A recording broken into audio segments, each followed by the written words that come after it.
Hello, this is Spartan Commander, and this is a 922nd Rome Total War Brotherhood game that I've put onto YouTube. And what a cracking battle I've got for you today. This was just started off as a normal battle, and it turned into a bit of a classic. And it's a very, very rare clan versus clan battle. Okay, so you can see that it's fought on one of my favourite maps, the Germanic Forest map, with the big wide open plains if you want to fight out in the open, or if you want to hide your troops in the woods like we've talked about before and spring those nasty ambushes, that's fine as well. And of course, if you want to bring a barbarian faction, you get the woods bonus. That's another thing I like hosting on this map. And of course, if you bring a barbarian faction, you get the winter bonus as well. So as I say, this Germanic Forest map has certainly got a lot going for it, I think. Okay, so our first teammate is Brotherhood member Lakedaimon. Now, Lakedaimon has got 6 cavalry, 6 archers, and 8 infantry. But when you have a look at the makeup of the infantry here, I think you'll be quite surprised. If you look at the Julii infantry there that you can see, of course, a lot of them are hiding in the woods, but the infantry that you can see, is there anything there you might notice a little bit different here? Okay, well, if you look, can you see eagle units? 1, 2, 3, 4. Just let me tell you that he's got 5 eagle units and just 3 urban cohorts. So Lakedaimon's got 5 eagle units and just 3 urban cohorts. How unusual is that? And look at the upgrades he's put on those eagle units. We know that those eagle units are very expensive, but to put those upgrades on as well, you can see why he's only got 8 infantry there. So he's going to have a heck of a lot of morale. So I'm guessing his cavalry probably just gold shield, gold attack. They were cavalry just gold shield, gold attack, because of course he spent his money on his infantry. So I would say that's a pretty unusual army there. It'd be interesting to see how well Lakedaimon does with that during the course of the battle. Our next teammate is RTW player Varus. Now Varus has got 10 infantry, 6 cavalry and 4 archers. Quick look at the upgrades. Now I was surprised at the upgrades on this Seleucid army. Can you see he's only got gold shield, gold attack. We know Seleucid morale is not very good, so to not even have one stripe on one of the infantry, on their infantry units, is unusual, I would suggest. There, if we have a look at the legionnaires as well, see, gold shield, gold attack again. So all his infantry, both pikes and legionnaires, are just gold shield, gold attack. They look a little bit like urban cohorts. Of course, they haven't got the same specifications as urban cohorts, but they're good, solid infantry, these legionnaires, and they can throw pilers as well. So all his infantry are gold shield, gold attack, which tells me he has spent his money, yes, on his cavalry. 2 experience stripes, gold shield, gold attack on his cavalry there. Remember, we call these guys the tanks of the ancient world because they're armored from head to toe, and used properly they can be battle winning troops there. So that would be a tried and tested Varus Seleucid army there.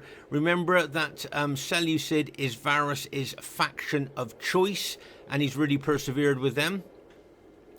Our next teammate is Brotherhood member Fesen. Now Fesen's got 6 archers, 10 infantry and just 4 cavalry.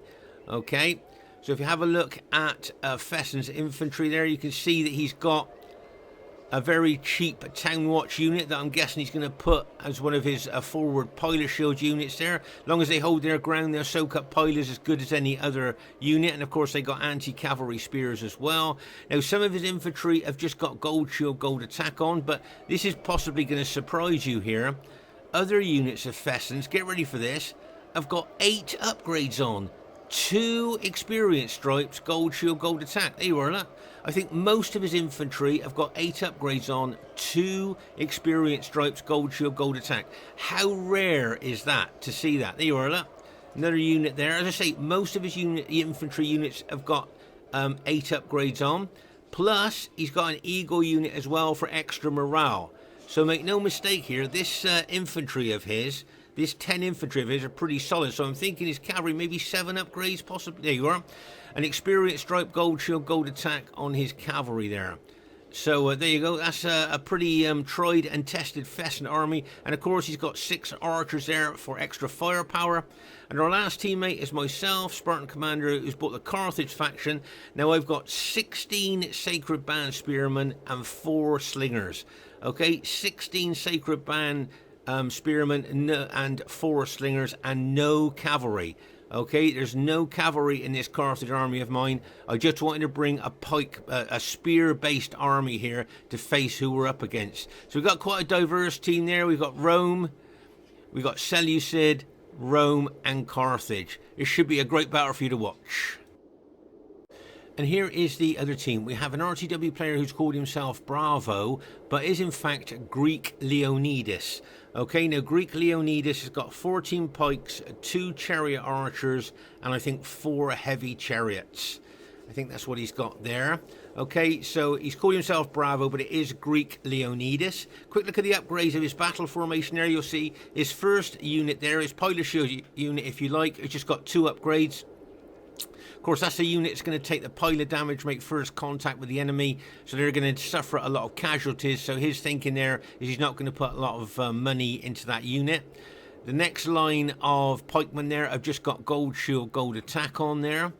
Okay, so that's the next line there, just gold shield, gold attack. But you go further back into the battle formation and you'll see that the rest of his units have got 8 upgrades on, 2 experience stripes, gold shield, gold attack. So he's got staggered upgrades through his battle formation there. Then we move on to his chariots. Now remember, like we've talked about before, these chariots got a big fear factor, big attacking specifications, but if they run amok, they kill both friend and foe alike and become a menace to both friend and foe alike. So if you're not confident or competent with chariots, I would suggest you really need to think whether you want to bring them or not. As I say, a very double-edged sword, these guys are. And then, of course, he's got his chariot archers as well over there. If I remember correctly, they've got 2 archers in, 2 archers in the chariot there. They can form Canterbury and Circle, and they're fast-moving units there. So that'll be a tried and tested Greek Leonidas' army there. And we're going to talk about the Greek clan a little bit later on, just to give you a little bit of history on them. Their next teammate is Titan's Paglia. Now, Titan's Paglia's got basically the basic 31k Roman army of 14 infantry and 6 cavalry. Okay, the only slight difference from the bog standard 31k Roman army, he's actually got an eagle unit there as well, an extra morale boosting eagle unit. But it is 14 infantry and 6 cavalry there. Like his battle formation as well. Looks pretty good, and he's just got gold shield, gold attack on his cavalry. And we're going to talk a little bit about the Titans clan as well a little bit later on. Okay, their next teammate is Greek Kleomenis there. Now, Greek Kleomenis has got 12 pikes, 6 cavalry, and just 2 archers. Okay, make no mistake, this will be a tried and tested Macedonian army. I know Greek Kleomenis really does like Macedon, and of course this could be almost his faction of choice. You notice the forward units of his battle formation are just gold shield, gold attack. So I'm thinking, there you are, and his other units behind that are 8 upgrades, 2 experience stripes, gold shield, gold attack. Remember, that is the optimum Macedonian Royal Pikeman upgrades, 8 upgrades, 2 experience stripes, gold shield, gold attack. If you pay extra money for a 3rd stripe, the performance you get for the money that you pay out is not worth it. So 8 upgrades is the optimum upgrades there for the Royal Pikeman, and he just got gold shield, gold attack on his winged horsemen or companion cavalry. And remember, they've got that 9 charge bonus, which is massive there. That's the impact and penetration that a unit can do. Most cavalry on here have only got a 6 charge bonus. So as I say, that will be a tried and tested Macedonian army of Kleomenis. And their last teammate is, if we can find him in the woods, there you are, and that is Titan's Beast there, with his Greek cities army of 12 Spartans and 6 archers. Okay, and I think he's got a fast moving cavalry unit in there as well, which will be hiding in the woods. So that's a pretty formidable Greek cities army there. And there you are, they've got Pontus, they've got Rome there, and they've got Macedon, and they have got Greek cities. A very diverse team. This should be a cracker for you to watch. Okay, at this stage of the battle, I thought you might find it interesting to have a little bit of history about the 2 clans that we're facing. Now, the Greek clan, off the top of my head, I think started around about 2009, something like that, 2008, 2009. And did you know that to be in the Greek clan at that time, you had to live in Greece? Okay, so it makes sense, doesn't it? Greek clan, you have to live in Greece to be a part of it. But gradually, as they wanted to expand the clan, they had to recruit people from other countries. Now, just to say that the Greek clan's aim was to be the best clan with the pike and spear faction on Rome Total War. And to this end, they used to practice for hours and hours and hours. We used to see them go into battle, come out into the lobby, talk about what upgrades worked, what tactics worked and what tactics didn't. Then they go back into battle again, come back out. And I think most players would agree that they were the best clan with the pike and spear faction in the game by the time they finished there. I believe Greek Kleomenis here, I think if I'm not mistaken, was the second in command of the Greek clan. He'll probably correct me if I'm wrong there. And Greek Leonidas was one of the leaders there. But as I say, they've been going through since about 2008, 2009. And I believe, if I remember correctly, their favourite factions were Macedon, Greek cities and Seleucid. Because remember, at that time, most of the armies they were fighting were Roman armies. 2008, 2009, 2010, they were coming up against Roman armies. So their tactics and strategy with the pike factions were, of course, anti-Rome. So as I say, that was what they used to do, practice and practice and practice until, as I say, the Greek clan did become the best clan with the pike and spear factions in the game. And when you saw them across the battlefield and you had a Roman army and you knew that they'd been practicing anti-Rome tactics for hours and hours and hours, you knew you were in for a big battle. And just to say, the Greek clan was never a big clan. From what I can remember, it might have been 10 of them or so. And then the Titans clan, now I think they might have started maybe 9 or 10 years ago, 2015, 2016, maybe around about that time. They, I think at their peak, may have had 10 players in their clan. It's just off the top of my head.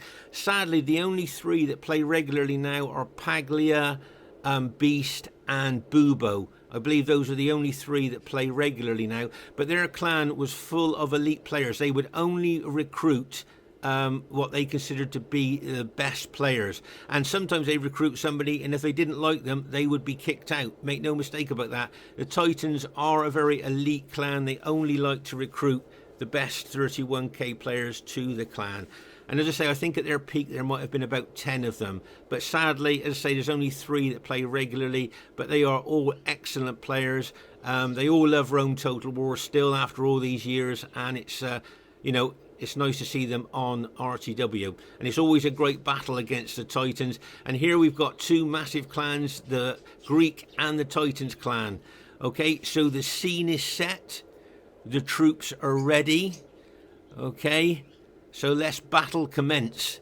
This should be a great one for you to watch, and I hope you enjoy it. Okay, this very, very early stage of the battle here, you'll see I'm moving over to the left flank, and I think we're all going to move back a little bit here, if I remember correctly, at the beginning of this battle. I think Fesen and Varus were quite forward there, so I think the team decided we were going to move back a little bit there, so you'll see that. There you can see a Titan's Beast moving his Greek cities army out really quickly. We know Titan's Beast is very aggressive.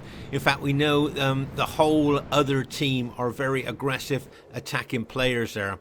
So as you can see there, we are starting to move back a little bit there. You can see Greek Kleomenis there, straight out of the blocks, running as fast as he can with his Macedonian army forward. Once again, being very, very aggressive there, along with Beast's Greek cities there. Okay, let's just pause the game for a second.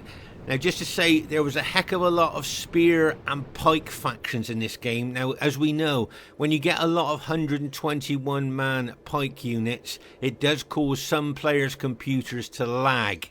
Okay, so there is a little bit of lag in this battle, as you will notice as the battle goes along. But as a lot of you know that play RTW, when, as I say, the big 121 pike units are involved, when there's a lot of them, it does cause some players' computers to lag. Okay, hope it doesn't spoil the game too much for you. But as I say here, you can see Beast moving his Greek cities army forward there. And of course, he'll move his long-range Cretan archers forward as well, hoping to catch my Carthaginians as they were moving back. Okay, but you can see our whole team is moving back quite a long way now. Okay. We were just, I think we were just trying to straighten up the battle line, because as you saw, Fesen and Varus were quite forward there. So we were just trying to straighten up the battle line. But as you can see here, we seem to be moving back miles, don't we? Like the distance that we are moving back here. And I always think, you know, when your team is moving back, it kind of gives the enemy team a bit of encouragement, doesn't it, to move forward on you there. And I remember maybe at this stage of the battle, I was saying to the team, okay, we don't need to fall back too much further now. Let's just straighten our battle line up. But I think we did carry on moving back a bit there with the enemy troops moving towards us. And of course, if their archers get in range when we're moving back, we show them our weakest point of our units. There's the red line. So you can see how far we've actually moved back. And I think if I remember correctly, we were still moving back a bit, even though we were getting close to the red line. Just to say, I've bought my Carthaginian army here to try and counter the Greek cities of Beast. Okay, so you'll notice that I will be shadowing the Spartan army there with my Carthaginians, just to give you a heads up on that. Okay, so that's the reason I bought this Carthage army there, just to, as I say, shadow those Spartans of Beast there. As I say, you see Kleomenis moving his army forward there with Beast here, and you can see we're moving back once again. And you can see, as I say, the enemy would love to get their archers in range of our armies there, so that when we did move back, as I say, the weakest part of our units, the rear, would be exposed to their archer fire there. Or you can see Kleomenis is already shooting into the rear of our moving troops there. And I think maybe at this stage of the battle, I said to the team, I'm not going to move back any further. This is where we should stay now. Because, as I say, if one player in a team starts moving back, it kind of encourages the other players to start moving back, and you just keep moving back all the time. Now here you can see Lakedaimon here. I thought his cavalry looks a little bit exposed there to archer attack. I'm not sure what he was doing there, but you can see his army is actually facing the enemy sideways on. So I thought that was unusual to see there. So very unusual that. And as I say, here you can see, let's just pause the game for a second here. So we've moved back quite a long way. What do you think of my old-fashioned, old-school battle formation there? I've been using that for, I don't know, about 15, 16 years. Can it still be effective on the 2024 RTW battlefield? Well, I guess we'll just have to see as the battle unfolds. As I say, I will be shadowing Titan Beast Spartan army there. But as I say, if you notice there, you can see Lakedaimon's army still facing the enemy sideways on. So I thought that was quite an unusual tactic, and maybe it's a new tactic I'm not sure of there. But there you are. You can see he's moving his cavalry out of the way now, out of archer range. But let's say we've moved back as far as we're going to move back now, and we've decided that's as far as we're going to move. As I say, the red line's not too far away from us. We've moved so far back. So here you can see we're setting up now. As I say, as with so many of those 121 pike units, there is a little bit of lag in this game, as you will see. As I say, with so many pike and spear units in this game, it does cause some people's computers to be a little bit laggy there. Okay, so as I say, here I am shadowing the Spartan army there with my Carthaginian army. And you can see Fesen has brought his archers over here as well to try and counter those Cretan archers of Beasts. Okay, you can see here Beast is definitely trying to move around the flank there, here on our left flank. And as I say, well done to Fesen, nice bit of teamwork there, bringing his archers forward to target the long range Cretan archers of the Greek cities there. Now over here you'll see, as I say, Greek Kleomenis, one of the most aggressive attacking players on Rome Total War, bringing his Macedonian army forward. Now I'm wondering whether he's looking to target our Seleucid ally with his Macedonians, and whether Paglia is looking to target Lakedaimon with his Scipii army there. Be interesting to see what the team tactics are there. And you can see the Pontus army of Greek Leonidas approaching Fesen's purple SPQR army. But as I say, here on our left flank, you've got Fesen's archers there. As I say, will counter the enemy archers there if they get a little bit close. And you can see that my Carthage army there is facing the Greek cities army. Now I'd just like to show you a great bit of archer positioning here by Varus. Can you see how he's moved his archers out to the flank here?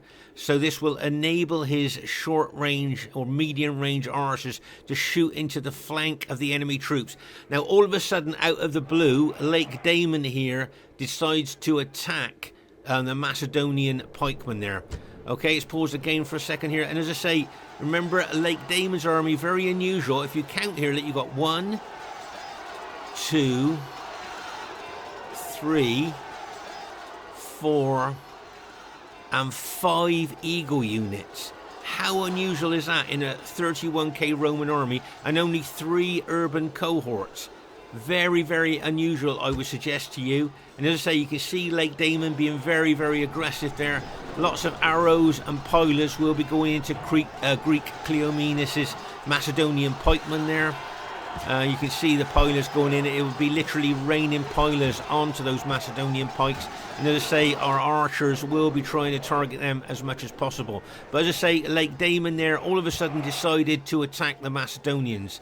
Very aggressive there by Lakedaimon. And as I say, here our Seleucid ally Varus there, with good positioning of his archers, can now shoot into the flank of either Paglia's army or Greek Kleomenis' army there.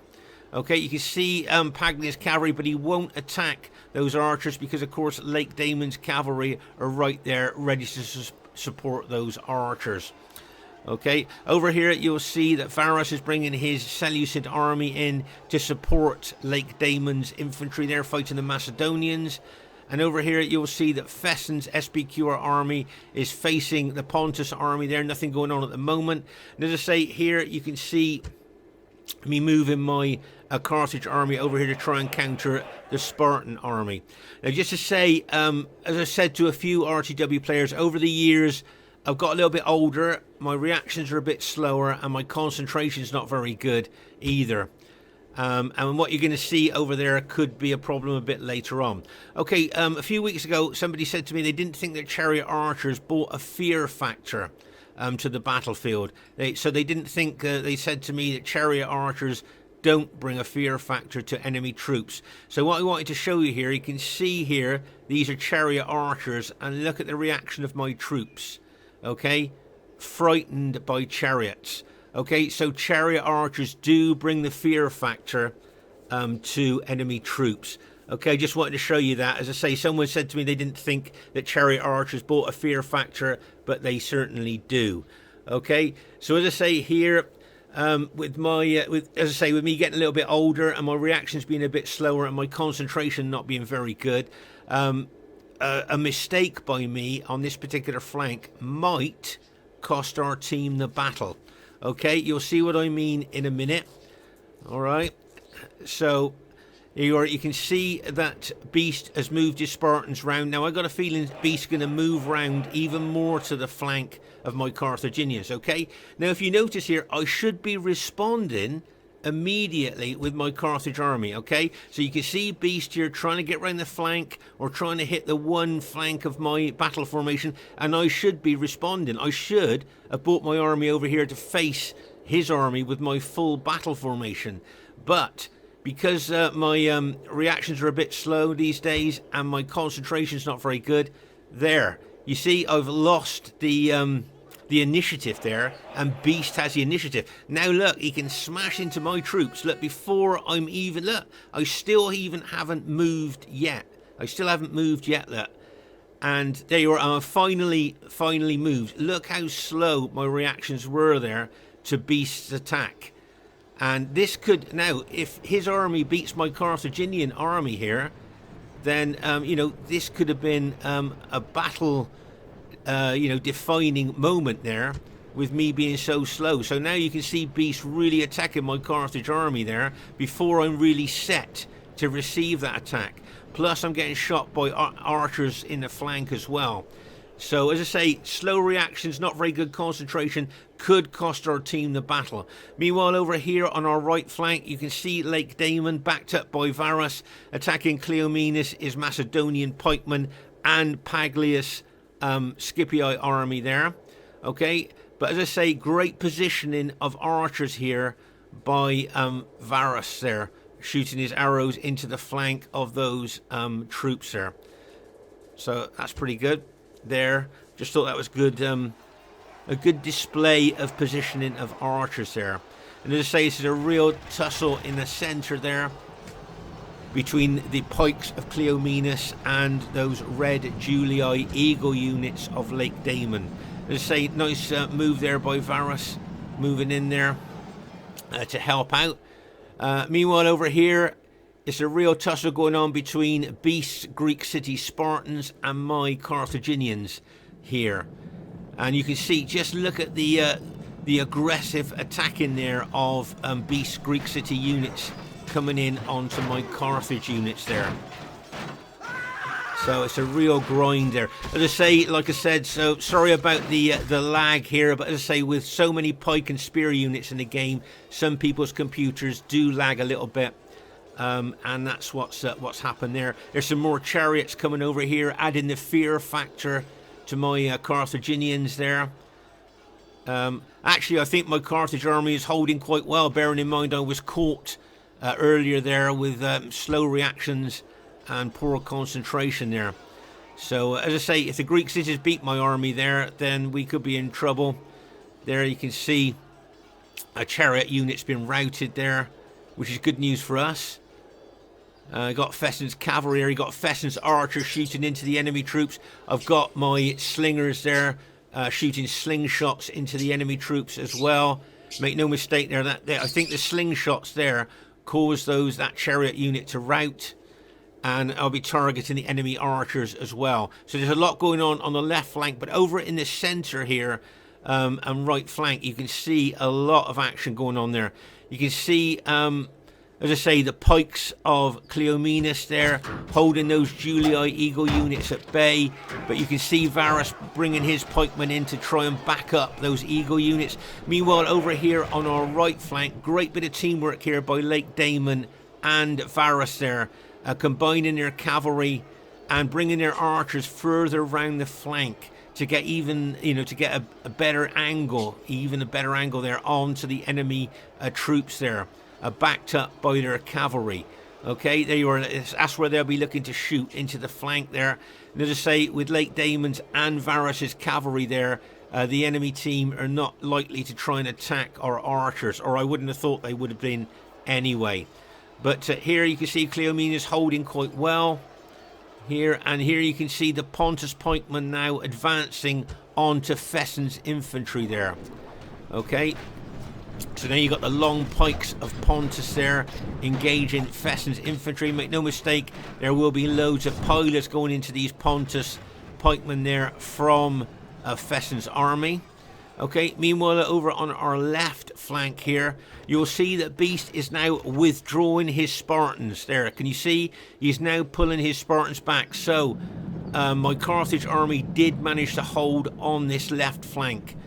Okay, so that was quite good. Remember, my Carthage army's got 16 Sacred Band Spearmen, where the Spartans only had 12 there.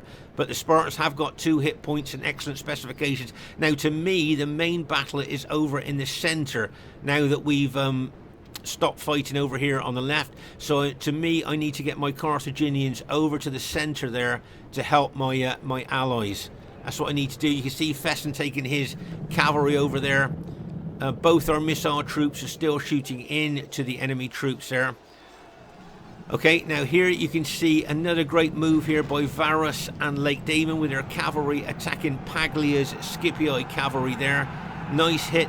You can see the Macedonian cavalry there, the companion cavalry charging in, and bang! As they smash in there. But also you can see that Kleomenis is bringing over some of his anti-cavalry pikemen as well. So now might be the time for Lakedaimon and Varus to get their cavalry out of that situation. There's some more companion cavalry charging in there, and bang, as they smash in there as well. So with those Macedonian pikes coming in, as I say, might be a good idea there for our allies to move their cavalry out the way now. They don't want to start fighting anti-cavalry pikes. Okay, now over here you'll see there that, can you see Paglia's got some of his Scipii army in the front row? There's a strong battle line there that the enemy have set up that we're attacking. Okay, so make no mistake, at this time the enemy team have got a big defensive battle line there that we're trying to attack. If you notice here, I'd like to draw your attention, can you see that Varus has got 3 of his legionary units he's holding back in reserve? Now it'd be interesting to see how he uses it, because what I'm thinking here is Paglia may well bring the bulk of his infantry round the flank to attack Lakedaimon's 3 urban cohort units. That's what I'm thinking Paglia's thinking, and if he beats those units there, he certainly outnumber them. If he beats those units of Lakedaimon there, he can then get in behind us, and then those Seleucid legionnaire units around the rear may well come into their own to try and block that attack by Paglia. We'll see what Paglia does as the battle unfolds. Right, so for me, what I need to do now is get my Carthaginians back over to the centre there to help my allies, because I think that's where the battle's going to be won or lost there, right in the centre. Okay, now over here at the rear once again, can you see Varus there attacking with his Seleucid cataphracts there, like a bang as he charges in there. Make no mistake, he'll be using the effective against armour mace there. So that would be very effective there, and you can see a lot of those Macedonian cavalry units have been routed. You can see the Macedonian pikes arriving, so Varus is doing the right thing and moving his cavalry back away from those anti-cavalry pikes. This is a bit cheeky little hit here, look, bang, as he smashes into the flank of that Macedonian pike unit there. Very aggressive, nice to see that. You're going to charge it again, look, bang. Very, very aggressive and nice to see. Now, oh, right, so as I said to you earlier, I suspected that Paglia would bring the bulk of his Scipii troops round the flank here and attack Lakedaimon's 3 infantry units, and that's exactly what he's done. So now Lakedaimon is fighting all those Scipii infantry. They're trying to hold our right flank, okay? But this is what Paglia wants to do. He wants to break through there and come round behind us. So I'm just hoping that Varus, with his 3 legionnaire units that he's keeping in reserve, spots that and brings those legionnaires over maybe to help Lakedaimon. But make no mistake here, Lakedaimon is fighting a real losing battle against all those Scipii troops. Okay, so you'll notice that my Carthaginians have just arrived on the battlefield here. Now what I'm looking for is the thickest part of the enemy battle line, which is there. And this is where I'm going to look to attack very, very aggressively with my Carthaginians. And what I'm looking to do is to punch a hole through the enemy battle line at their thickest part, which is there. And if I can take out the Pontus general while trying to punch a hole through that battle line, then all the better. Okay, so you can see the Pontus general there, but that's what I'm looking to do, smash that through. Now there's a tactical reason I'm going to do this as well, which we'll look at a little bit later on. But if you look at my Carthaginians there, that's where I'm going to hit the thickest part of their battle line. But there is a tactical decision, and as I say, I'll explain why I'm doing this a little bit later on in the battle. Okay, so you can see that's the Macedonian general's just been taken out. Here comes the chariots here coming in behind us, look, and bang, as that chariot hits there. Oh my gosh. But remember, chariots are very double-edged swords, as we've talked about on several occasions. Don't make no mistake, they will be giving a lot of fear to our troops there. But here, poor old Lakedaimon looks like he may well get hit by chariots as well. And there's a chance here that those units of Lakedaimon is going to get taken out and the enemy are going to get in behind us. Here you can see Lakedaimon and Varus' archers shooting into the rear of those enemy troops. So that's good news for us. And you can see the Seleucid cavalry there as well. And, you know, you get some Macedonian pikes floating around at the back there as well. So Varus got to be careful with his cavalry. But as I say, at the moment here, I'm going to try and punch a hole through the enemy's battle line at its thickest part. But as I say, there's a tactical reason for that, which you will see a little bit later on in the battle. Okay, so there's a general overview of the battle as it stands at the moment. And as I say, I'm going to try and smash through there. Now the reason I'm going to... Can you see a tactical reason why I want to smash through that part of their battle line there? Can you see why I want to do that? Okay, so there is a tactical reason why I want to do that. To try and break through there. And as I say, I will explain that a little bit later on there, because that is their thickest point of their battle line there. And what I want to try and do is I want to try and get those Spartans of Beast in behind there to brace their line. Okay, so what I'm thinking is if I put enough pressure on this particular part of the battle line there and units start to rout, Beast is going to have to bring his Spartans over there and to brace the line, and while he's doing that, he's not attacking my allies. Do you see what I mean? So what I'm trying to do here is put so much pressure on the center here that Beast is going to have to bring his Spartans over, as I say, to brace the battle line there. And while his Spartans are there, they're not being deployed anywhere else on the battlefield, which may well give my allies a chance to make the most of that, if you see what I mean. But there you are. You can see my Carthaginians really going now, really aggressively attacking those... the Macedonian pike line there, really going to go for that. And let's just see if Beast does bring his Spartans over there to brace that particular part of the battle line. Be interesting to see. Meanwhile, over here on the right flank, you'll see that Lakedaimon charges cavalry in there, but all his infantry are now been taken out, and you can see all these enemy troops here can now get in behind us. Okay, all these troops could get in behind us, but I can see an amok Pontus chariot there. Can you? The enemy, obviously, those enemy troops would like to get in behind us, but that amok chariot there is killing his own men there. Can you see that Pontus chariot there chopping down his own men? And especially over here, look, this Pontus amok chariot there killing poor old Paglia's infantry there.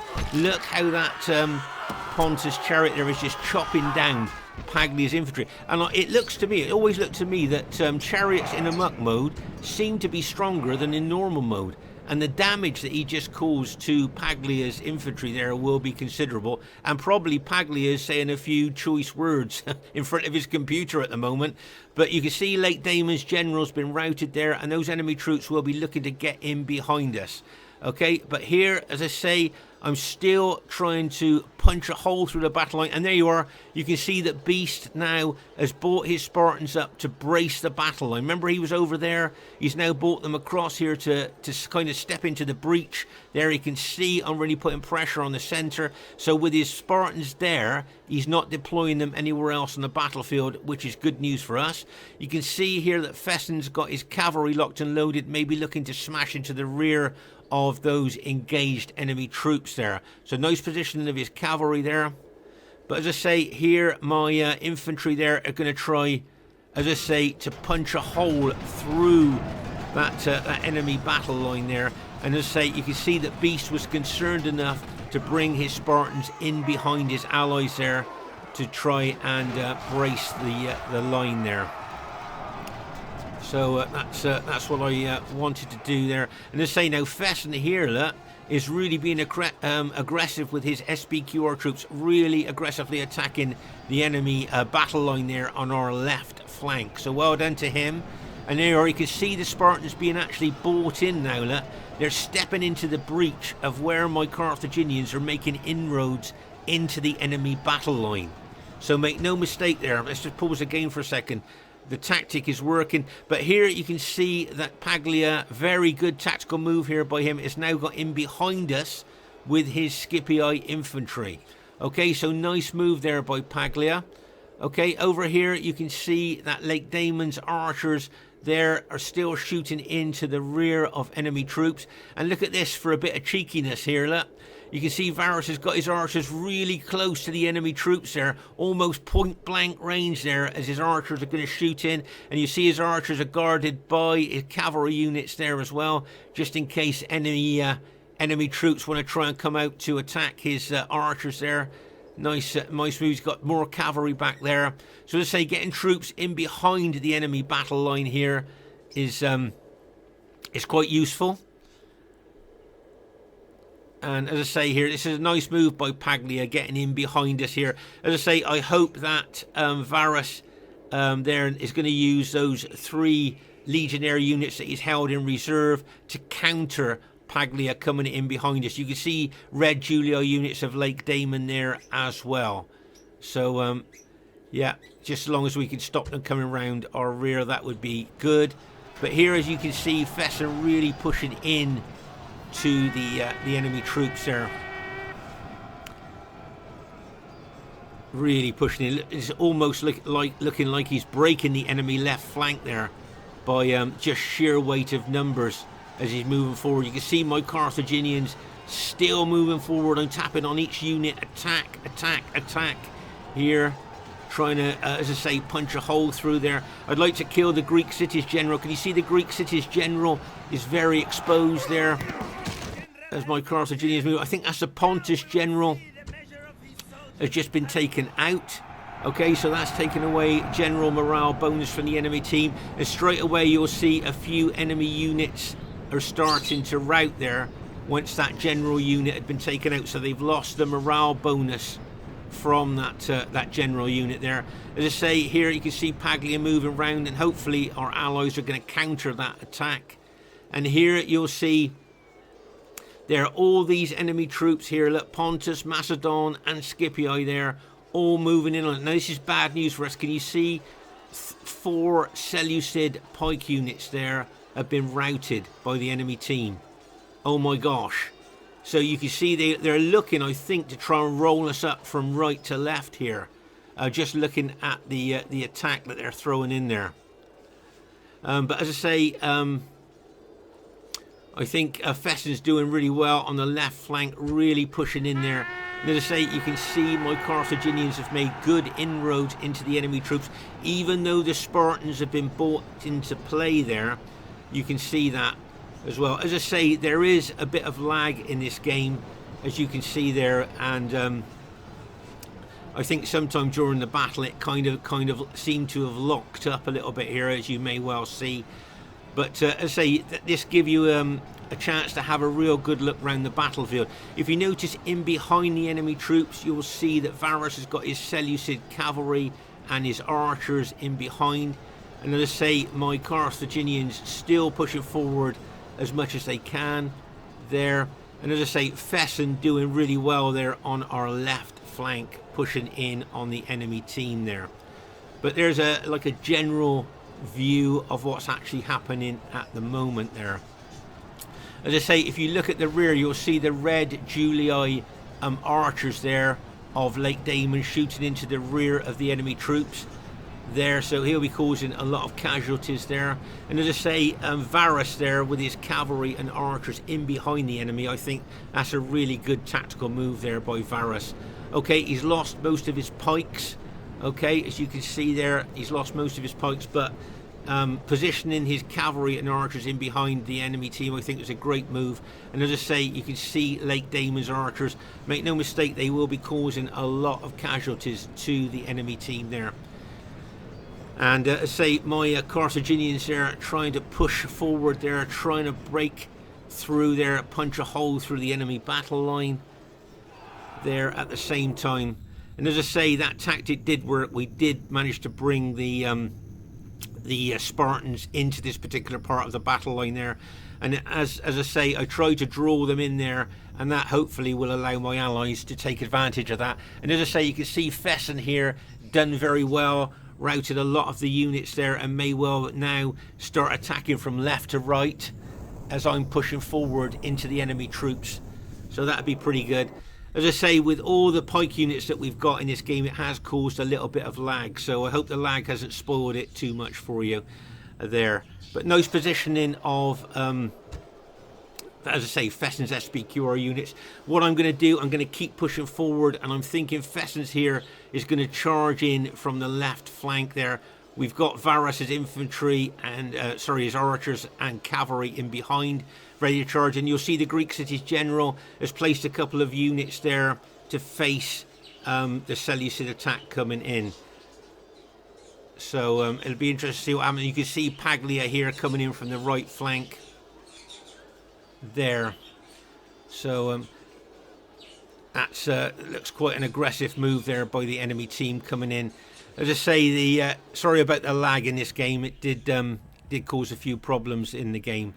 But there you are. You can see Paglia there coming in on the right flank, along with Kleomenis' Macedonian pikes there. So really well done to the enemy team there. Okay, at this stage of the battle, as I say here, you can see Paglia moving his Scipio army forward there.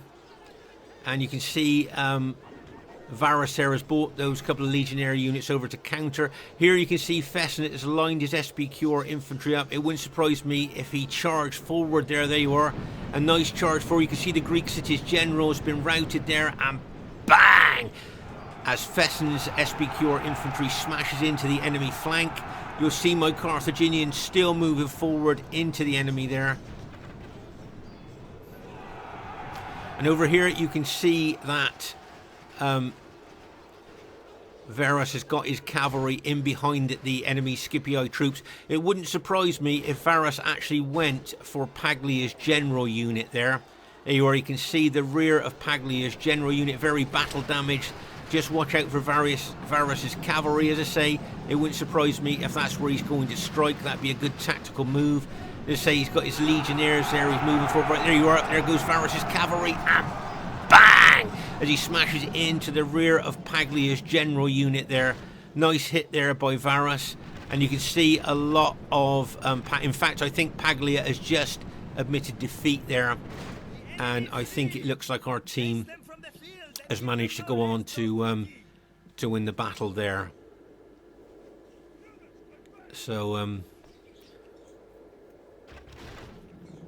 See, it strikes me as it could be quite a close battle there. As you can see, all the enemy troops, I think, have now admitted defeat. Right, let's pause the game for a second here, because this was quite a spread out battle here. As you can see, if we go all the way over here, this is of course where my Carthaginians were fighting beast Spartans there on our left flank. It kind of, I suppose it really, in the end, it just... kind of ended in a neutral way there on that left flank. Here you can see a lot of dead archers there, and I saw some dead charioteers there as well. And we move over here, you can see this is where a lot of intense fighting was there along the battle line there, as you can see just by the piles there. And then over here, this seems to be the most concentrated area of dead, which goes to show how tough the fighting was here. Oh my gosh, just look at the piles of dead there. Just goes to show how tough this battle was there. And as I say, we all our units of all our armies are very battle damaged here. Okay, so the first thing I'd like to say is really well played to everybody in the game. I thought everybody played well. As you can see, it was an average victory. I thought it might have been close, but we must have just edged into average. Highest kills in the game goes to Brotherhood member Fesen. Well done to Fesen there. Really good kills, 1,836, so well done to him. Well done to Greek Leonidas there. He'll be a bit disappointed he didn't get 1,000 kills, but I thought he's quite aggressive with Pontus, so well done to him. Well done to Paglia, got some good kills there. Well done to him. Well done to Greek Kleomenis, got some good kills there as well. And well done to Titan's Beast, got the highest kills in his team and the second highest kills in the game. So well done to him. Well played, guys. Great battle. My kills, well, not too bad. Yeah, not too bad. They're okay. Well done to Fesen, say highest kills in the game. Well played for him. Well done to Varus. Very good use of Seleucid. That is his faction of choice, and he's really persevered with them and has got very good with them. And well done to Lakedaimon. He got over 1,000 kills. A very good tactical, aggressive move by him. Do you think that either team had faction advantage? They had Pontus, Rome, there, Macedon and Greek cities. That's quite a strong combination. And we had Carthage, Rome, Seleucid and Rome, which is also quite strong there. Anyway, I hope you enjoyed this battle. Please leave a comment if you did, and see you soon.